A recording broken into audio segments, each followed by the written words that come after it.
Dame is number one. Notre Dame with a miracle win as the clock Going runs. in. Notre Dame has scored. And I've told you this before, but Coach I really made do. me come, so. Well, and we appreciate Coach doing that. I've told you this before. I love interviewing you. I mean, from the very first time that I interviewed you live on our first recruiting day show, and you started to tell me how to get in the proper position to take a block and not take a block. I love watching you coach in practice. You are enthusiastic, and you seem to have a terrific relationship with your players, and I know that's important. It is. Thank you for noticing, and thank you for saying that. I love what I do. It's a noble profession. I'm honored to be a part of it, and I love the players. Well, kind of going along those lines, you have some veteran guys on defense and a fairly veteran front seven. What are you hoping to see out of this defense this year going into year 3, knowing the terminology, knowing the level of expectation, taking in terms of, I guess, statistics. I mean, I'm not a big statistics person. What are you looking for from this defense moving into year 3 and from an understanding perspective and, cutting down on the mental errors? Yeah, good question. I have an expectation that every single player on the defensive unit and every single defensive coach improves every day. So we work to get that done, and if that's not accomplished, we feel like we're failing. So in saying that, statistically, you'd like to think that the front would have a more production, less negative plays against, less missed opportunities with those front 7 players, more disruptive in the games and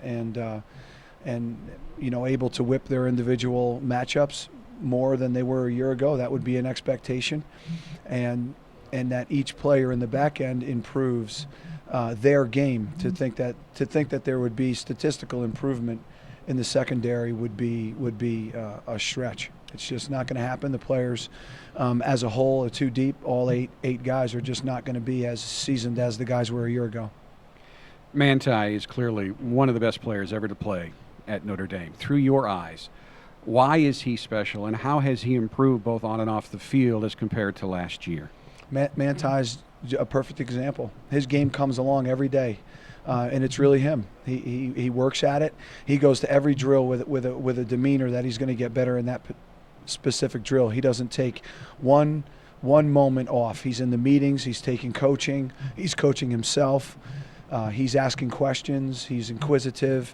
He goes to periods where we may be walking through, and he's intensely focused on that next level, that 400 level of learning in terms of formations, factors of alignment, the things that are going to attack him and stress him, from a play in and play out standpoint, guys that aren't even on that level. He's working fundamentally hard every day.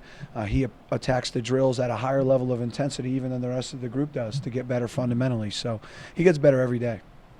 Well, looking at this defense, I mean, we talk about the front 7, but I did notice one thing coming to practice in the secondary. The speed and which you have back there is definitely a step up from last year. How does that work with, I know they're going to have some mistakes. How do you see speed impacting some of the young, like Bennett Jackson, Josh Atkins? I know Shoemate is a kid that I looked at that's really seemed to have kind of come along and made some transition to playing, being able to play both the safety position and some corner. How do you see that speed aspect, and was that important to you, getting more speed in the secondary? Well, I think that defensively the principle is that we would like to, we're looking for very big players. We believe that if we have a big defense, the players are large players that will have a chance to have a good defense. We also believe that this is the finest institution in America and should be able to recruit the very best and brightest. So the players are big and fast. So we're not just looking at on-the-field production. We're looking at a tangibly gifted player, along with on-the-field production and team record and wins and all the things that fit that way. But the team is bigger and the team is faster from a recruiting standpoint. And then the work that they're doing in the weight room in the out of season with the strength staff led by Paul Longo. The team is bigger, the team is faster, the team is leaner, the team can play harder longer. As it relates to the secondary, the game's on the line every play. We're not the offense. You just heard from the offense. They can take a knee, and punt. We don't have that luxury. So I saw a lot of defensive backs run really fast today the wrong way and produce points against. So at a certain point, they got to do the right. They have to do the right thing. They got to play in the defense, 1 of 11. It really doesn't matter how fast they are if they won't do that. And you certainly inherited some very good players like Capron Lewis Moore, but since you've been here, there is a demonstrable upgrade in the size and athleticism, and right now that's especially apparent on your front 7. As you look at the guys you can line up on the 2 deep right now, how is that going to impact the kind of defense you can play this season? I think the biggest thing that's going to impact the style of defense that we can play is the secondary and who's in there. We're going to need to, if particular guys are in there, we may need to manage the game, which will create a different pattern of calls. So I can't really answer that yet. We're pleased with, we're focused. It's a disciplined focus on a day-to-day basis to make sure that as you're recruiting talent, that you stay focused on what the profiles are to do the jobs that you're going to ask them to do for you. So, there's an intense focus on that, and we very rarely come off that track. So we're pleased that the team looks like that. We're pleased with the players that were here before we got here. They're awesome players, and we love them. We love them all. How has it been with the transition of, with Chuck moving over to the offense, you already been the defense coordinator, and now Kerry Cooks being the co-defense coordinator, that language or the terminology and the communication within the coaching staff, how has it been a difficult transition, or has it been fairly smooth with the new coaches coming in and some of the changes within that particular part of the staff? From my perspective, Coach Kelly may have a different perspective. From my perspective, Coach Kelly has put together the finest staff since we've been here. The level of communication on a day-to-day basis is higher than it's ever been. If you just think about Chuck and I's relationship, that communication is great. There's shared vision there. He already knows the defense. He's conducting and scripting practice and thinking about the offense as it relates to the defense. He's got a clear picture of that piece, so that's very helpful. He can ask for things, and we're speaking the same language, O&D. That's a help. So the terminology is the same. That's a great piece. And as it relates to the guys in our room, I've known, Kerry and I played college football together. Bobby Elliott I've known since I was 17 years old. Mike Elston I met in 2000. We were colleagues in 2000. I mean, our 2 defensive graduate assistants, one of them was a player on a team that we were all coaches on, and the other one, both of them were. So there's a very strong bond in our room. Well, and kind of talking about that, and I think, people don't really understand that part of it. I mean, I kind of talked about that team. Just as much as the players have to be a team, the coaches have to be a team, and the value of having that shared vision or understanding terminology. Has it made it easier for you having played under Coach Elliott and having coached with him? How has that relationship been with him coming on board? It's been great. Everybody has a role to play. And Coach Elliott's not an ego guy. He just wants to coach and be around young people and be out on the field running around. It's been fun to watch him. It's inspirational. Someone like that's battled through adversity and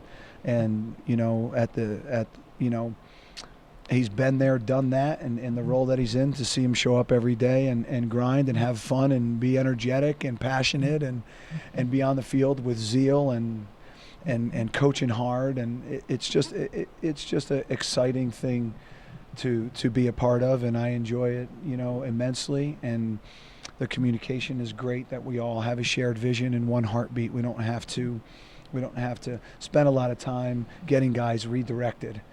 Everyone's on the same page. We all really pretty much operate under the same paradigm. Coach Kelly was very open with us just a few minutes ago about the changes he has made so that he can spend more time with the players and be around the team more, because the head coach here has so many responsibilities, outside responsibilities, and they're just not just media responsibilities.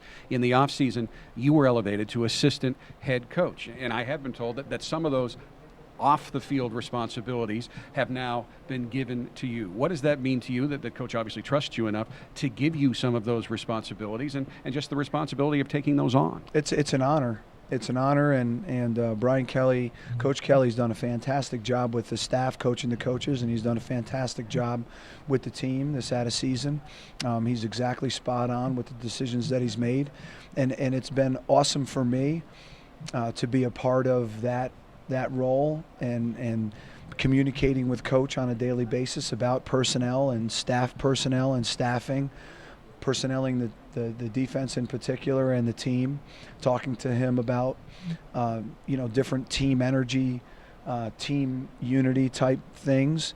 On a team level, he's given me the opportunity and Q&A on our association and outreach as it relates to our staff and communication with our association, having the opportunity to be on campus and be a part of some of those conversations, budget conversations, officiating conversations, even in some scrimmage work the other day, asking me, hey, here's your situation, use your situation wisely. I mean, he's doing a very nice job with that, and I really appreciate it. I got an immense amount of respect for him.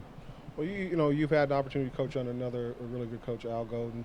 And I'm sorry. Al Golden was on the staff. Yeah, he's a great guy too. But Al Groh. It just, you're a young guy, and it just seems like again, this is just my own opinion.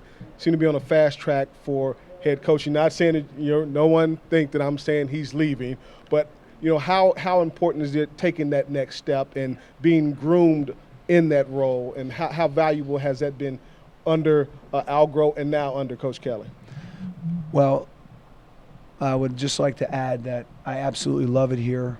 It's a spectacular place to work, and Brian Kelly's the very best boss in the country, and I really mean that. I wouldn't say it if I didn't feel like that. So, but with that said, to have the opportunity to play and coach for Hayden Fry, and be around some other great coaches as it relates to coordinators, be on some great staffs, and work for Al Groh and be a part of that Bill Parcells, Belichick, Groh tree, and learn how they conduct their business as a staff and also as a defense specifically, and then to be with Coach Kelly. It's hard not to pick stuff up if you're paying attention and move your whole professionalism forward. The barometer by which college coaches are judged by the public, and I guess ultimately by themselves, is wins and losses. But when you're in college, you are also developing young men. And I have seen over the years the positive impact that coaches can have on players, and it doesn't have a whole lot to do with whether they went to a BCS bowl or whether they struggled and went 500. How do you see your role in that area with the players that you coach? Well, I believe that it's a matter of perspective, and it's a perspective that I have. I've been on staffs where I didn't conduct my business in a prideful way, and we won a ton of games, and I felt bad about it. I've been on staffs where I conducted my business in what I would consider the highest level of professionalism and didn't have success, and I felt good about how I went to work. You come home, you hug your family, there's pride, they're looking at you, they know you did a job well done, and you can look in the mirror and shave your face. So I've done it all as it relates to that. So the external definitions for what they define to be success are not they're not my definitions. So my definition is that everyone that I'm directly responsible for improves every day. We really appreciate your coming. We are thankful that Coach made you come up. I'm kidding. As I've told you before, not only are you interesting, I learn something every time I talk with you. You're very good at this as well, and we wish you all the success this season. Thank you so much.